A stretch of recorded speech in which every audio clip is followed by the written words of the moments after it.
Right out of the gate, Penn State is set to lose two notable players to the transfer portal, and one of them raises some serious questions about this position group.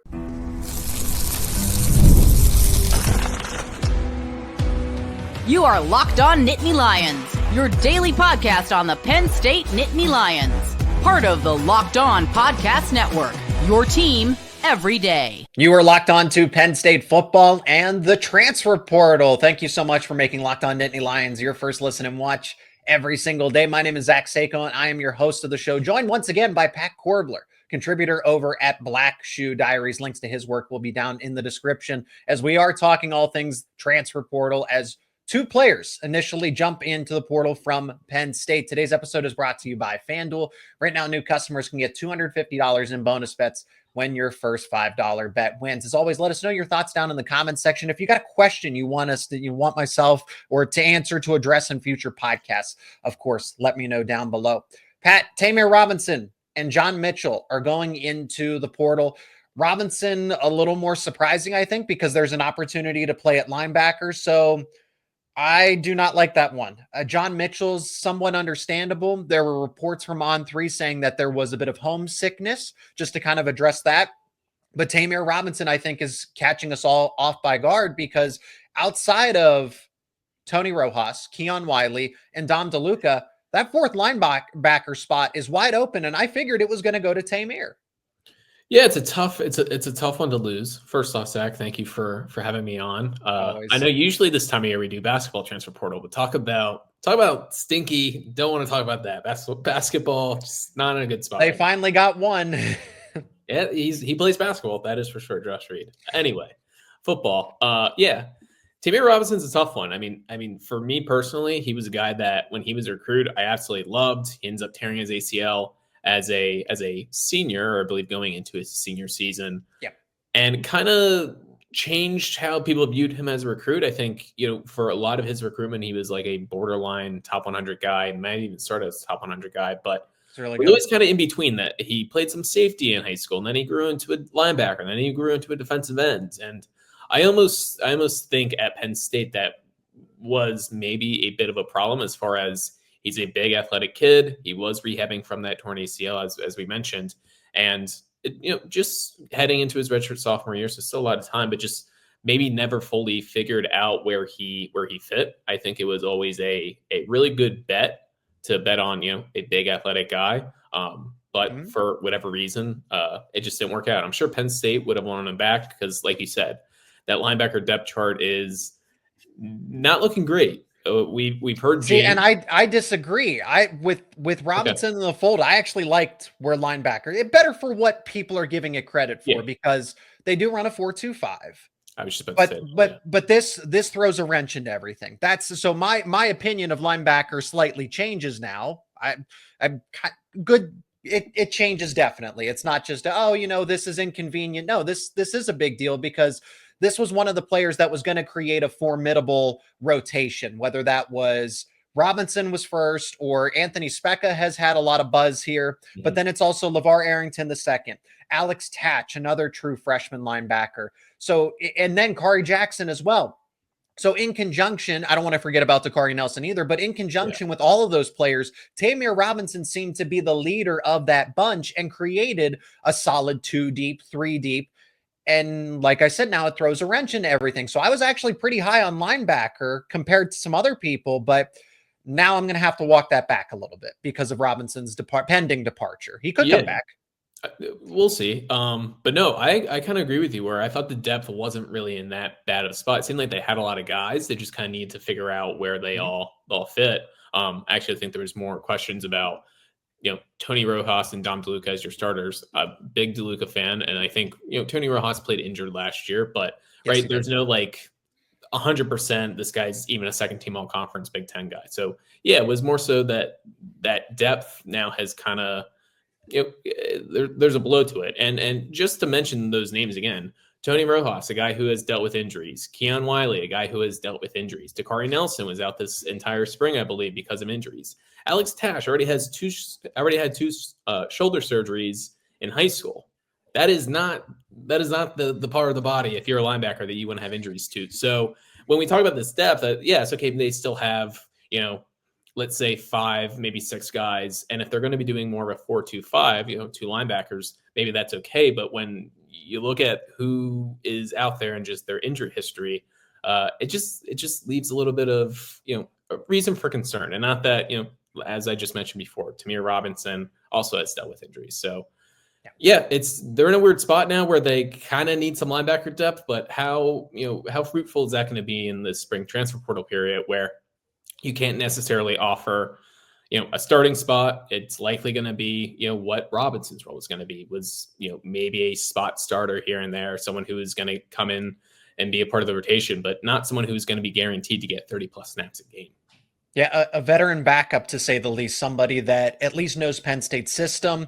Some people have speculated the Jim Knowles factor of it, kind of like King Mack with Tom Allen, just didn't seem like a good fit for that defense in the moment, but then returns to Penn State. I'm not trying to say or allude that, hey, this is Tamir Robinson's going to take the King Mack route, but who knows if that does play a factor in it, that the changes within Knowles' system a little too different from Tom Allen, that, okay, maybe it's going to say, hey, maybe my options are better somewhere else. I would say Robinson's more of your traditional 4-3 linebacker, but there's really not that much of a difference between the 4-3 and the 4-2-5. You have a safety instead of a linebacker, if you will. But there was an opportunity for him to play there, to get playing time and be a solid contributor and a veteran within this linebacker room. So now it turns to LeVar Arrington the second. I think Anthony Specca and Dakari Nelson first, then Kari Jackson and LeVar Arrington the second.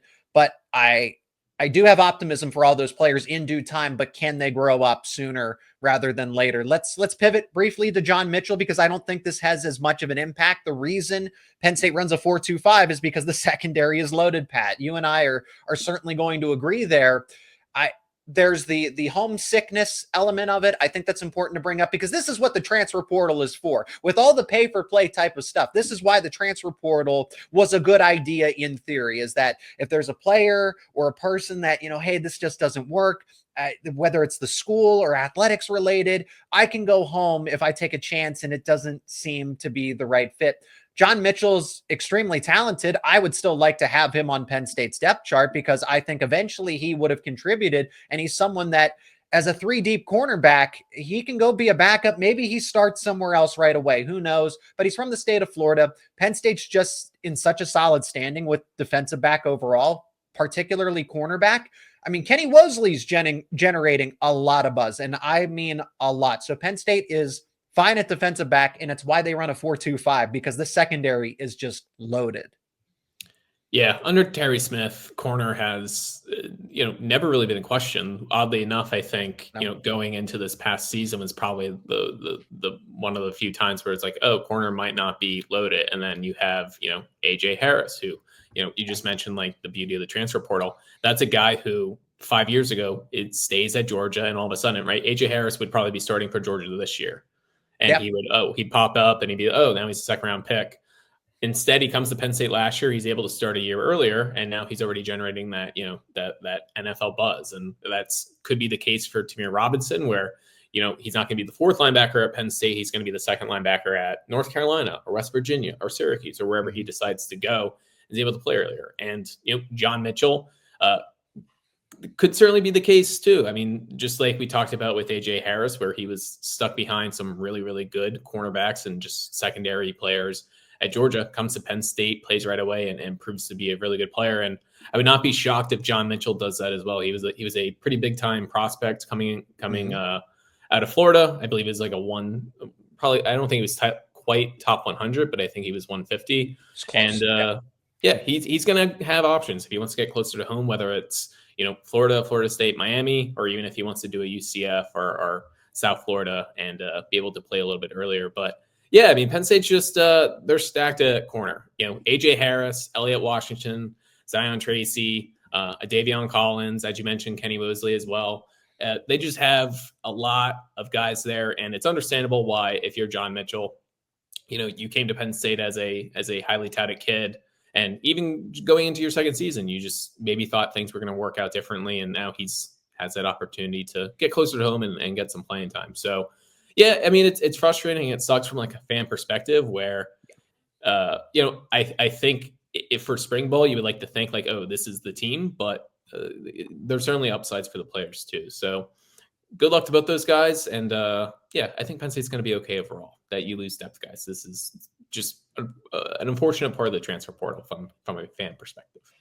You named all of those cornerbacks. I mean, AJ Harris, I think, is teetering on superstar status. I really think he can take that next to be a first team all conference, and then maybe he gets into that All America conversation. But it's Elliott Washington winning the winter workout warrior nominations. All 6 of them. Crazy. Goes 6 for 6. We will never forget where we were when Elliott Washington won all 6 of those. Like, come on, let's go.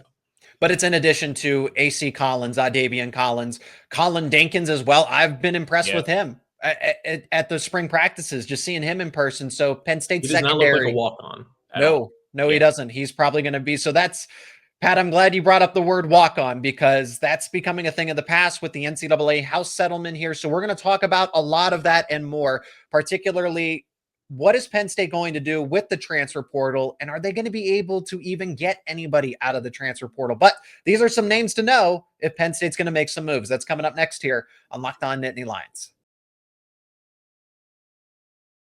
And today's show is brought to you by Upwork. Scaling your business requires the right expertise at the right time. With Upwork, you can find specialized freelancers in marketing, development, design, and more. Experts ready to help you take your business to the next level. Upwork gives businesses flexibility by connecting them with the top freelance talent across multiple industries, including IT, AI, web development, and marketing. Whether you need extra hands for a project or a long-term partner, Upwork makes hiring simple and affordable. You'll find the right talent. If you need help with a marketing campaign, Upwork can connect you with a freelance expert who delivers incredible results. And then with Upwork, you'll get fast and easy hiring. Posting a job is free and simple, and within a day, you'll have multiple qualified candidates to choose from. You also get cost-effective growth. Instead of hiring full-time, Upwork helps you find affordable top-tier freelancers to scale your business efficiently. Visit Upwork.com right now and post your job for free. That is UPWORK.com, Upwork.com to connect with top talent and grow your business today. So Penn State is going to be in the market for defensive tackle. You and I can hash this out.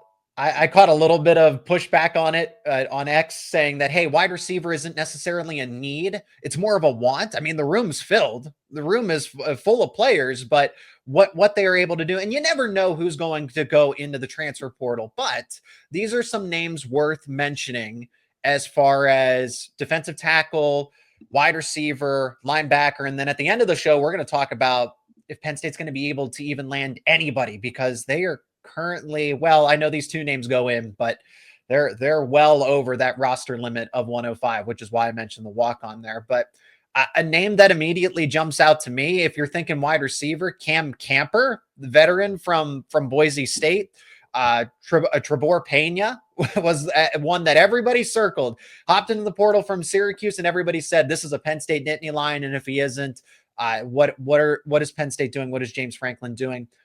I don't know that those guys are better than Kyron Hudson and Devontae Ross, if I'm being honest. Penn State already got its wide receivers in the transfer portal, so let's start there before we go to defensive tackle, Pat. So this is, and I saw a tweet of yours yesterday. I believe it was yesterday. Which one? Because I rattled off a bunch of them about wide receiver. And I've seen this argument, and I understand it, that, right, Penn State has the best tight end room in the country. They're going to run a lot of 2 tight end sets. They have 2 of the best running backs in the country. They're going to run a lot of 2 running back sets. So how often is Penn State going to go 3 wide receiver, right? The meat and potatoes of the Penn State offense is going to be with 2 tight ends or 2 running backs, or maybe 2 running backs and 2 tight ends on the field at the same time. Should be. I understand that. My argument is this. That's almost like at a necessity where when you have what Penn State has at wide receiver, I think Kyron Hudson, I think Devontae Ross was a really good haul in the winter transfer portal period. We'll see what Tyseer Denmark can do. We'll see what Peter Gonzalez can do. Anthony Ivy all of a sudden is just like still here, and who would have thought that? Like when he was dropping passes against Purdue and has stuck around and certainly has the talent. But my thing with Cam Camper, he has 58 receptions for Boise last year. Trebor Pena, who let's be honest, Syracuse is a bit of a gimmicky pass-happy offense, air raid. So he had 84 receptions for Syracuse last year. My argument is that are those guys better than Devontae Ross or Kyron Hudson? Maybe, maybe not. They're right. They're probably around the same tier. Same category, yeah. Yeah, maybe a tier less, maybe 2 tiers less. But it's not even about bringing in guys that are definitively better than Ross and Hudson, because if that's what Penn State's waiting for, I have bad news. One, those guys most likely aren't coming in. And secondly, even if a wide receiver that, let's say a first team all conference guy from the ACC that had 75 receptions or something like that, if that guy goes in, I don't think Penn State's going to play the transfer portal game with him of, give him the biggest offer. Is he even going to want to come to Penn State? Sorry, is a player like that even going to want to come to Penn State? No, exactly. Right. He's going to have options to, you just saw the kid from Stanford. I believe his name was Emmett Morsley or something along those lines, but went to Texas. Goes to Texas. Right. So you're going to go to a Texas, you're going to go to, an LSU, you're going to go to an Oregon. Before that, you're going to go to Penn State. So if there is that bona fide, this guy is absolutely a tier above Kyron Hudson, it's a tier above Devontae Ross, is going to be that wide receiver one for Penn State. If that's what Penn State's waiting for, let's just back it up now, because Penn State, James Franklin have shown they're not going to play that transfer portal game of giving a guy, $1.5 million, Micah $2 million, Hudson, Jonte Cook. Yeah, right. Those former 5-star guys. They have some issues off the field that they need to take care of. But so that's like my kind of point of view, where it's like, I would bring Cam Camper in to be the third wide receiver. Does he want to come to Penn State to be the third wide receiver? Probably not. Same with Treybor Pena, right? Penn State doesn't necessarily need a slot guy, but I can't watch, I don't want to name names, I can't watch some of these wide receivers for literally their 6th year in a row being in this rotation and just not really doing anything. But then looking at Treybor Pena, who had 84 receptions, 941 yards, 9 touchdowns for Syracuse, and we sit back and we're like, well, are they really better than the room? Because this is the same song and dance that we did last year. And then we have, Julian Fleming, Liam Clifford, these guys going out there who, God bless them, just weren't producing at the level that they can. So I don't know. It's kind of a weird spot where Penn State's in, where, I know we're talking about receiver now, but defensive tackle is kind of the same, where I just don't know who that player is unless Penn State has a previous relationship with them and some sort of tie that they're definitively, going to come in here and be a starter wide receiver, or defensive tackle, or even D end or linebacker, where they would come in here and definitively be a starter, but that Penn State would also be able to win that transfer portal battle. I don't think that player necessarily. And that happened. And defensive tackle it's not on the same page as quarterback. It's not in the same tier of NIL and publicity, right? Everything that's going to command, because QB is the most important position in football, college, and NFL. But defensive tackle kind of becomes that next, if you're looking to get into a national title contending status or maintain it. Georgia won its string of national titles and was the most dominant program for, just recently, a few years back, is because of its defensive tackle play and its depth. Okay. A guy like Bear Alexander, I know he hasn't gone on, but that was somebody that was a second, third string player at Georgia. So Penn State being in a situation at defensive tackle, they need somebody, because it's not that Zane Durant can't. I think he can be an All-America player.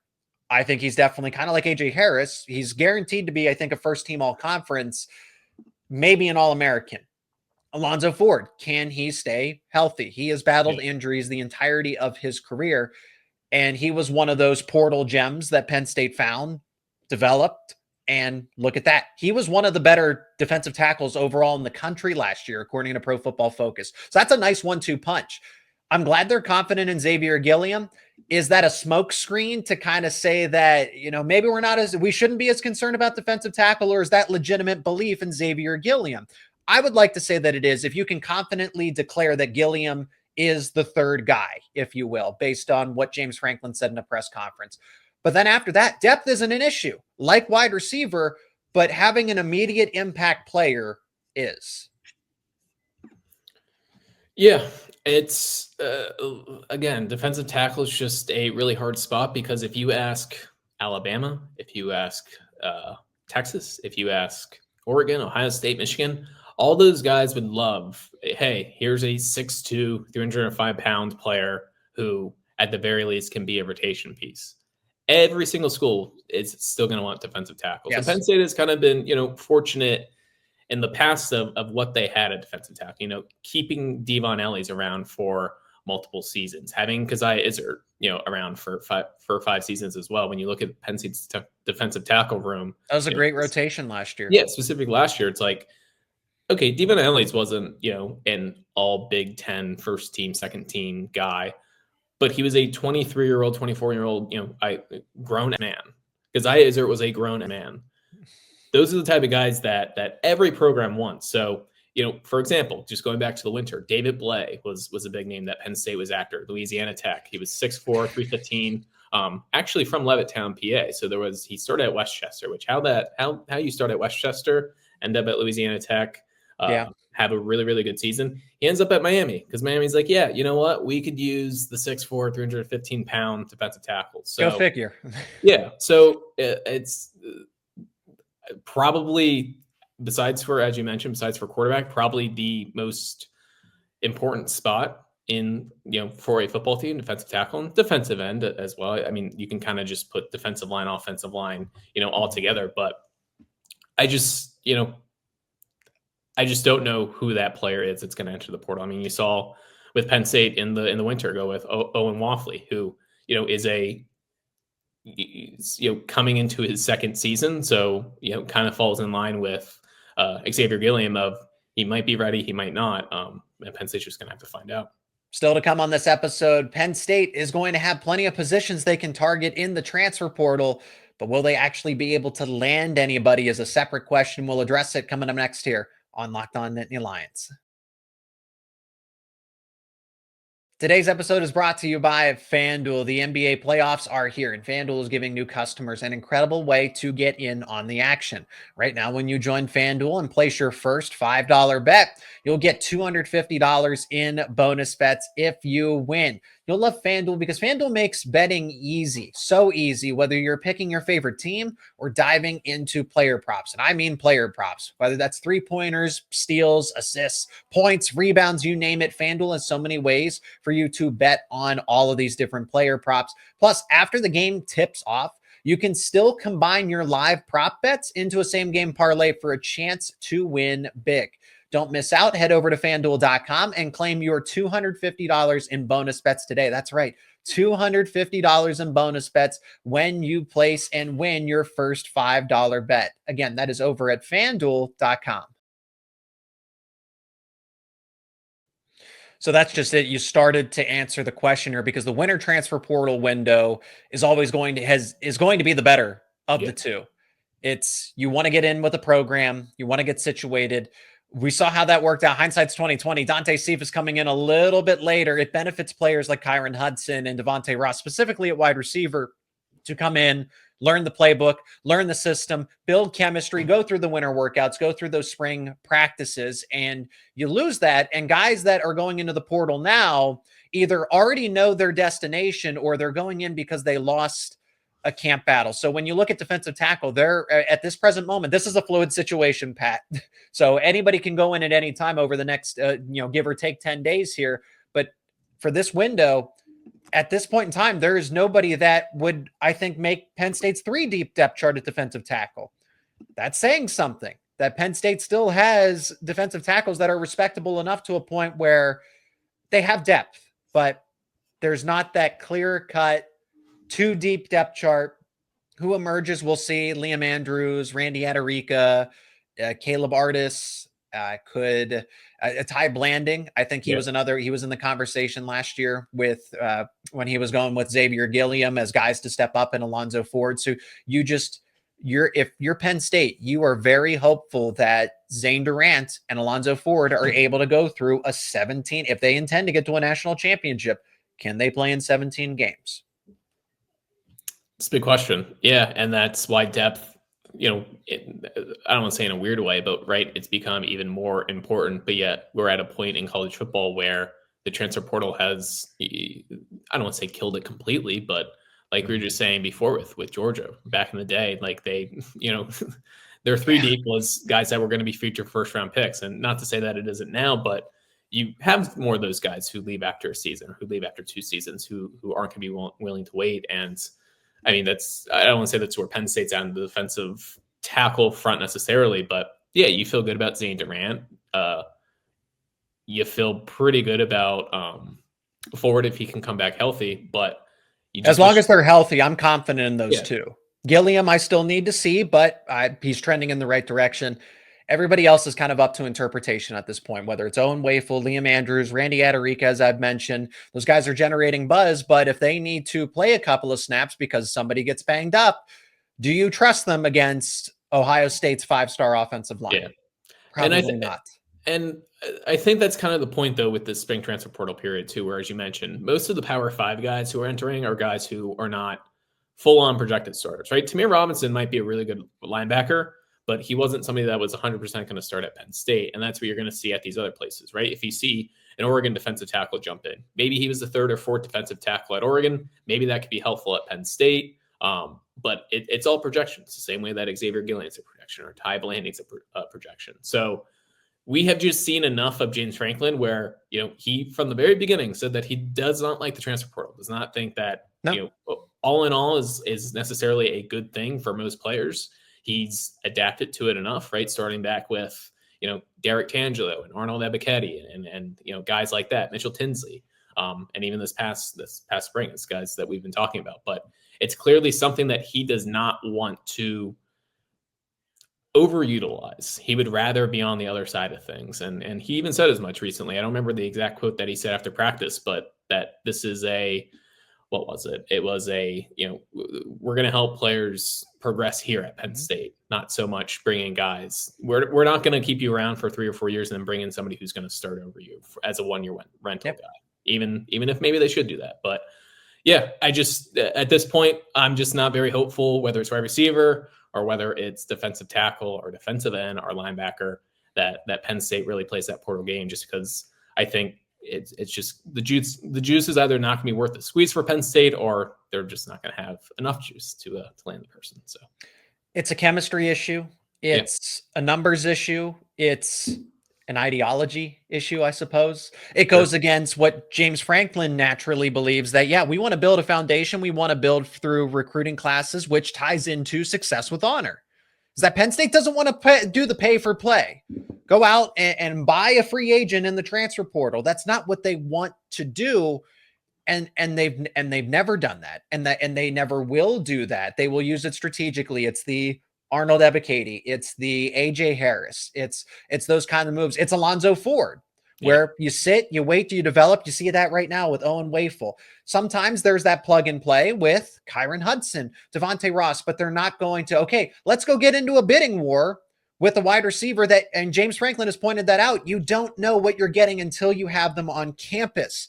And I don't think that was a direct referral back to Dante Cephas, but it definitely could be. It applies to this. The shoe certainly fits. The shoe certainly fits. So there's a lot to it, which is why you want to ace the winter transfer portal window if you are going to make any changes or adjustments. James Franklin talked about how they were transparent. They knew this situation was going to come up. So the final reason why we don't expect anybody to transfer into Penn State has to go back to the roster limit. Look, there's the cautious optimism, the hopeful optimism that the 105 roster limit will be reduced or will be increased. It'll go away. It'll be stricken out, because how can they do that for player rights? And at this point in time, Pat, as we're having this conversation, nothing has changed. So you have to err on the side of caution if you are a Division I program, or football program in general, if you're a college football program, because then you get into a situation where it's not about right now, it's about July 1st. So are you really going to do that where, okay, you keep your roster at where Penn State is right now at 128 with the incoming enrolled freshmen that still have yet to be enrolled? You factor them in. Penn State's at 128, which means they need to get to 105 by July 1st. Are you really going to take that? That looks terrible. That is ugly. That's disgusting. If you say, all right, we're going to keep all these players and just push the walk-ons out of their careers when July 1st rolls around. They're not going to do that. So there's going to be plenty of portal activity that's going to have a lot of departures from Penn State and not a lot of newcomers. I'll be honest with you. Anything that involves Congress, I kind of keep on the back burner. This is the NCAA's fault. I don't like it any more than you do, but this is Yeah. where the NCAA had so many chances to hedge this situation, and they never did. Yeah. I, at the very least, I mean, again, I kind of keep my distance with stuff when it comes to like Congress and laws and how the NCAA is trying to figure all this out, just because it feels like it changes every other week. But I do like to think that they wouldn't just full on go, okay, now it's 105, and all of a sudden, like, there has to be a slow progression of we will hit 105 somehow in the coming years. But then again, I mean, it's the NCAA, and they are, have proven to be idiots. And I mean, like you were just saying before, like, they had all the opportunities the last 20 years to figure all this out, and they just did not, because they were making money and they were happy doing that. These schools were making money, they were happy doing that.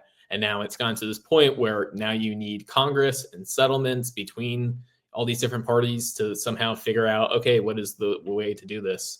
But yeah, it's just, I love college sports. I love college football. I love college basketball. I think it's a little overblown of like, the sports are broken in college athletics, but it's certainly not, it's not pristine. Like, there's no real guardrails, but yet all of a sudden there could be a guardrail. There could be this 105 limit, all of it, like, just like that. So these coaches are in a tough spot. They make millions of dollars, and that's why they make the big bucks. But it has to be tough for Penn State to, have 128 players on the roster or whatever it is, and have these walk-ons and right. Let's be honest. They don't want to do that. They don't want to make and guys that are paying their way at Penn State and are, our finance majors, our engineering majors, like, are working really, really hard, are not just there to, play football. And those are the guys that will end up will get screwed out of it. And I don't think anyone wants to necessarily see that, but it unfortunately does seem like a reality of the situation. So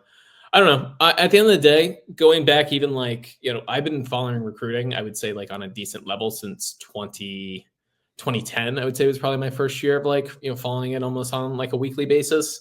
And back then it was like, oh, you gotta get to 85, And somehow, some way, all these schools, Penn State has always managed to figure it out. And I kind of just think that'll be the case with this roster limit as well. Whatever the number ends up being, whether it's 105, whether it's not, they have a way of making it all fit in and work. So we'll see. But it certainly does change the calculus on just how aggressive you can be in the portal as well. Adapt or get left behind. Penn State knew this was going to happen. It's not like they were, we're blindsided by this. They knew that they were going to have to start with 130 players. Well, JB Nelson has gone in, and now Tamir Robinson, John Mitchell, more are going to go, but they knew that this is the way the deck was.